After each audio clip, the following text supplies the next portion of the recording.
Olá, meu nome é Ludiciaro, eu sou orientando do professor André Padial, da UFPR, e eu estou fazendo o meu mestrado com invasões de parasitas, que são chamados de spillback e spillover, com peixes como hospedeiros, nos ecossistemas aquáticos continentais do mundo. E eu estou fazendo isso na UEM, no PEA, no Programa de Pós-Graduação em Ecologia de Ambientes Aquáticos Continentais.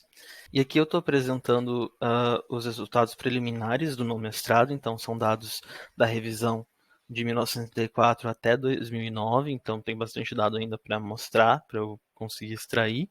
Então, falando sobre invasões biológicas, a gente sabe que um organismo invasor ele pode aumentar sua densidade populacional e causar homogeneização biótica, e com isso ele também pode transmitir parasitos e adquirir parasitos, e muitas vezes aumentar a prevalência de infecção de parasitas nativos, causando ainda mais danos à biodiversidade local.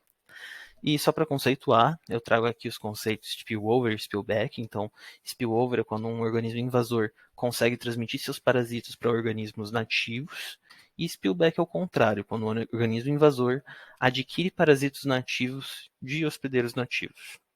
Então, tendo em mente essas duas categorias, a gente verifica que, dividindo o spillback em spillover, a gente vê que a maior frequência de eventos de invasão de peixes envolvidos nesse contexto está associada com fazenda de peixes e estoque de peixes. E no caso do spillover, esse é o maior evento, esse é o maior fator que induz a invasão. Depois vem fatores desconhecidos, então não se sabe como que o peixe invadiu esse determinado local. E no spillback a gente tem esses eventos desconhecidos, que a gente não sabe como que o peixe invadiu a determinada região. Depois vem fazenda de peixes e estoque e água de lastro. Segundo a literatura e também o que é verificado nessa revisão, a gente vê que água de lastro, aquarismo e fazenda de peixes e estoque acaba sendo os fatores que mais contribuem para as invasões de peixes. Aqui a gente faz um gráfico de frequência de spillover e spillback por continente. Então a gente verifica que eventos de invasão de parasitas existem em todos os continentes. Até 2009 não houveram eventos de spillover na América do Sul, segundo os meus dados. E a gente vê que, naturalmente, os ambientes onde a gente tem mais frequência desses eventos são os ambientes onde são mais pesquisas publicadas, que é na Europa e na América do Norte. Então, por conta do esforço amostral. E aqui é uma regressão não linear, mostrando a tendência de publicação ao longo do tempo sobre esse tema. Ela está corrigida pela quantidade de publicações que foram feitas no ano. Então, a gente tem um crescimento exponencial ali de 1995 para 2009 e que tende a crescer mais ao longo do tempo. Aqui eu fiz uma rede bipartida com os eventos de interação, a rede de spillover e spillback. Então, spillover está em verde, spillback está em vermelho. Então, as ordens dos peixes estão na esquerda e as classes dos parasitas à direita. Eu deixei ela um pouco mais simples, para a gente verificar melhor. Então, aqui tem só o spillover.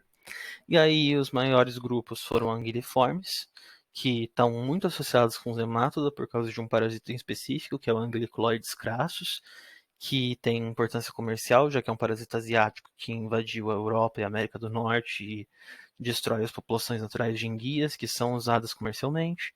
Os salmoniformes, que tem grupos bem distribuídos de parasitos dentro dessa ordem de peixe. E os cipriniformes, que também, os grupos de parasitas são bem distribuídos, e a gente verifica que Platelminto está presente em quase todos os grupos. E a gente vê que as ordens dos peixes que mais são levadas em consideração nesse contexto são as ordens que têm mais importância comercial. E aqui sobre Spillback a gente vê que os globiformes têm 52% dos registros de invasão. E logo atrás deles estão os salmoniformes. Então são peixes também com importância comercial e que são amplamente cultivados no mundo inteiro e que naturalmente vão ter bastante eventos de infecção. A gente vê que os globiformes, por exemplo, tem muitos registros com 3 grupos de parasitas diferentes, que é Contocéfala, Nematoda e Platelminto. E esse é um estudo bem descritivo. Eu não discuto o porquê desses dados ainda, porque eu tenho muitos dados ainda para coletar, e aqui eu só trouxe uns resultados preliminares do que minha pesquisa está conseguindo produzir, por enquanto. Então, obrigado. Eu agradeço muito a Abilimino pela oportunidade. Eu agradeço ao meu orientador por ter me orientado até aqui, por me aguentar durante mais um ano. E agradeço a CAPES e ao PEA por estarem me viabilizando que eu produza essa pesquisa. Então, obrigado a todos.